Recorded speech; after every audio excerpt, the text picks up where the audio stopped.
Hey, sports fans, welcome to the Greg Medford Show. I'm your host, Greg Medford, coming at you from Atlanta Blade Show 2023. We're here for episode 2 with Jacob Peterson from Pepper's Outdoor Bunker. He's come down to talk to us. You know, we came off, did I say it right? No, it's all right. Pepper's Bunker Outdoors. There we go. Jesus H. Christ, I caught it. He came down here last year. We started talking about some tools and knives and stuff, and then immediately fell into the deep end and started talking politics. So we'll see what happens. I have been unplugged from politics, finding my zen since the midterm cycle, and I'm kind of like getting ready for battle right now. You know? So I'm like saving up my stripper money to decide which dirty, rotten whore of a politician I'm going to give some money to. There you go. So I'm just kind of on pause right now, and my blood pressure is low. My employees all think I'm smiling. They all think I'm happy. Right. I don't know. It could be a lot of different things, but maybe not so much politics. Talk to me about what's going on with you now. Good to have you back. Thanks for being here. Well, thanks for having me. I will say I was really afraid before I came here that we would see a lot of rainbow vomit, and I've been pleased to not have to wade through that so much. I feel like we still have a good little vomit-free zone here. But since then, you know, I've been running Exodus Knife and Tool and doing YouTube, talking about Black Rifle Coffee a lot, among other things. Did a little bit on Tim Kennedy. And what's the deal? All right, tell me about Tim Kennedy. What's the deal with Tim Kennedy? Well, Tim Kennedy got onto a podcast with Lance Armstrong and said that it's a 1 hour long podcast. And at one point, Lance Armstrong asked, "What do you think one thing that America really needs is?" And Tim Kennedy said, "Gun control." I said, "Wow, I'm surprised that you would say that." I said, "Yeah, I don't think 18-year-old kids should be able to have guns. I didn't deserve to have a gun when I was 18. Lindsay, can I borrow you for a second? Yeah. This is relevant. Okay. Lindsay, I hate to break this to you, but I just got information about Tim Kennedy. Uh-oh. Yeah, he's married, I fucking know it. No, he's pro-gun control. Yeah. Did you know Very that? much so. In fact, he blatantly said, later in the video, he blatantly said, you know, gun control is not a right because these things are hurting people, you know. And okay, so it's a bad Deal deal. breaker for me. I still love him. Oh, man. I still love you. Fucking fantastic. Wild. That's fantastic. Lindsay is awesome. She is one of just the core inner circle at our company. She's great. Yeah. All right, so obviously, you know, what's gone on is you've got these guys, they've done something tough or they've gotten some notoriety, but they haven't thought through a lot of this shit. Right.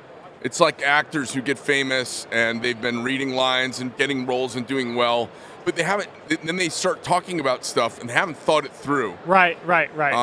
You know, one of the things that really slammed me, because I figure I'm like this world traveler, I'm into politics. I was at the Safari Show a few years back, and there was a video as I was coming up the escalator on one of the big screens, and there was this lion being shot by a bowman. Right. And the guy's 3 arrows in, and the lion hasn't dropped dead yet, and the lion's kind of staggering around, and I'm watching it, and I was like, I was a little taken aback by it. I was like, holy shit. They're doing this right in front of everybody, and it's like the 3rd or 4th arrow, right. and the lion's not dropped. And finally, the lion drops, and I'm walking back to my booth, and you know, this is all about going on safari and hunting big game animals, and I was a little turned off by it. Yeah. So my next door neighbor is this guy that owns like a 1,000,000-hectare place in Tanzania. And I said, man, I am turned off by what I just saw. Like, I just saw this lion shooting.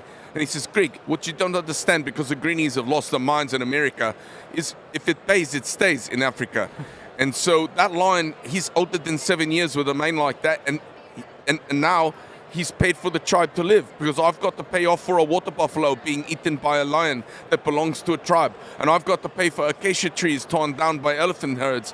So how do I get the money? Right. And so he showed me this whole other side about big game that sure. flipped my brain on big game hunting. I'm like, oh, so the elder male who no longer hunts, nor does he give sperm to the tribe, right. Pride, he's older than 7 years, but his mane can hang in a New York office for $200,000, and it pays off the bribe from when they killed that guy, that tribal leader's sheep, and they were going to go kill all the lions and eat them. Right. And that's like the stasis that's caused this explosion in animals in Africa. Right. And I thought I was aware. It was and stuff like that all the time. Like I'm like, okay, you tell me what's going on. Right. So yeah. a lot of the actors and actresses, they speak out on what is common for all of us. Like I spoke out what was common for him, and they're just in left field. Right. Right. So you got guys who are professional fighters, and everybody thinks they're tough guys, and then they're saying we should have wise gun laws. It sounds like Democrat talk, and my head wants to explode. Right. Right. So, Tim Kennedy, what's going on with Black Rifle Coffee? Tell me about them. Aren't they like pro-America? Yeah, it's a long story. You know, looking back, it kind of started with Kyle Rittenhouse. Really? So we had this shooting. Kyle Rittenhouse was obviously involved, shot a few guys in self-defense. And in a interview later, he was wearing a Black Rifle Coffee t-shirt. Just happened to be wearing the t-shirt. And so Evan Hafer had to come out to say that he was not sponsored by Black Rifle Coffee Company, which is probably fair to say. Hey guys, he's not sponsored by us. We're not paying him, right? He's just wearing our shirt.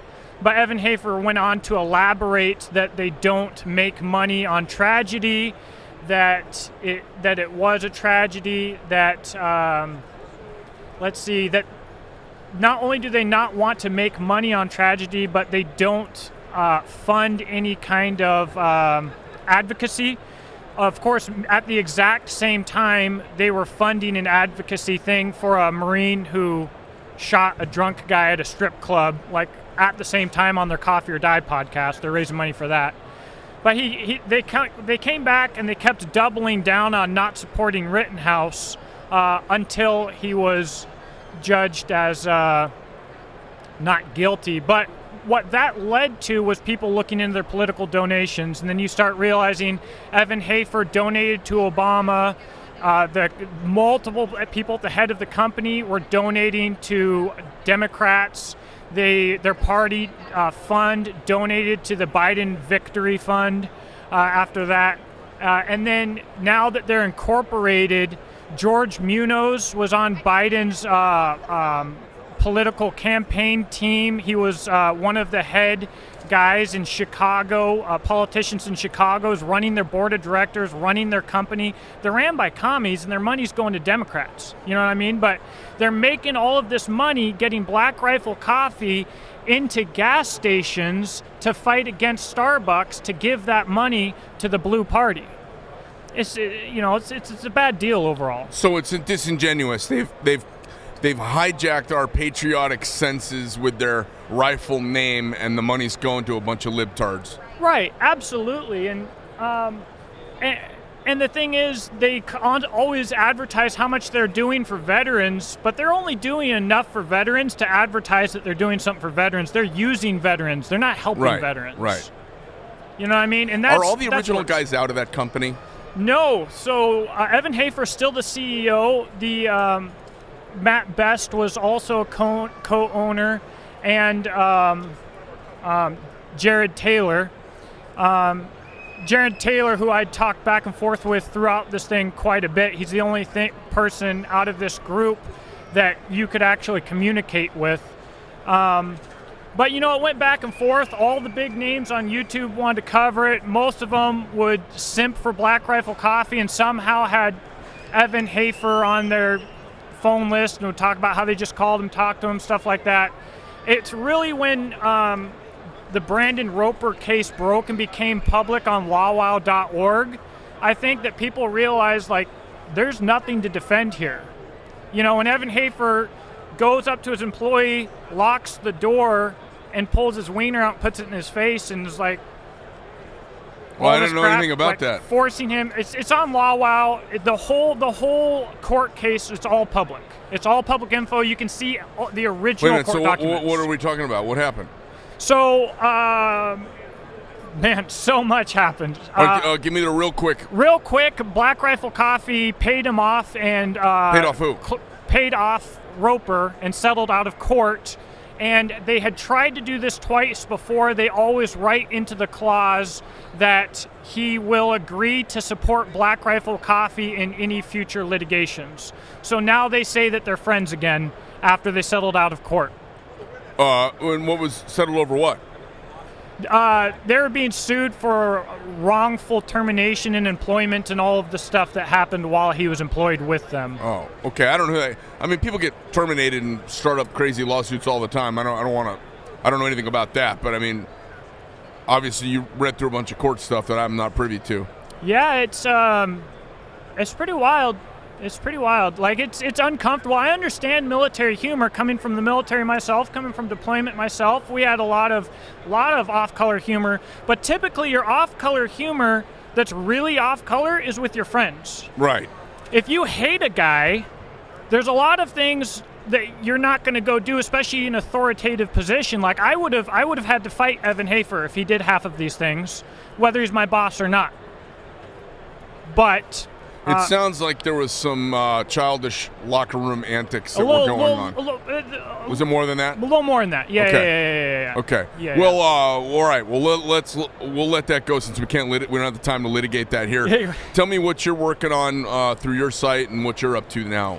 Yeah, so I'm starting up a lot more survival classes. I've been teaching classes where I incorporate bushcraft and tactical knowledge and skills based on the classes and experiences that I have had. I feel like too often we get trained in one or the other, but they are complementary skills. So that's one thing I've been working through with solid rock survival.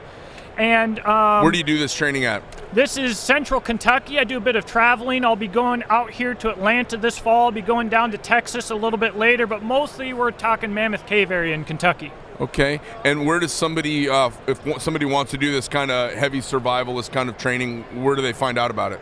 So right now, I've been listing classes on ExodusKnifeandTool.com, which is my knife brand. I will have a Solid Rock website up shortly, and I have a Solid Rock Survival Instagram. All right. So I've got we're in the process. I've done 4 or 5 classes now. It's time to go full steam ahead. I've got a local 86 acres to use, way down in a holler, waterfalls. It's amazing. So awesome. That's in Kentucky? That's in Kentucky. Sounds good. Is that where you reside? That is where I reside. That's nice. Correct. And then tell me about the knife products you brought here with you. What do you got? Yeah, so this is the Adventure Craft for Exodus Knife and Tool, my brand. This is my high vis. We did something a little different here because when you think of high vis, typically you think of orange and green, right? Yeah. But the last color the human eye sees is the light is dissipating and the rods and cones in your eyes are shifting is red.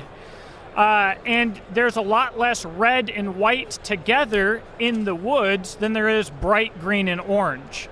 Sure. So I wanted to go with white and red for that reason, and also I wanted the knife to automatically be associated with emergency. You see red and white, you see a cross, boom, you know it's an emergency. So if this knife's laying on the ground, I want to attract your attention and immediately think that there is an emergency. Where is this made?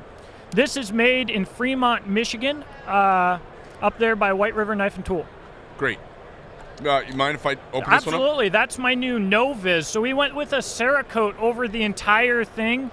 I haven't seen a lot of people do that. Oh, handles and everything. Yeah, for a whole solid.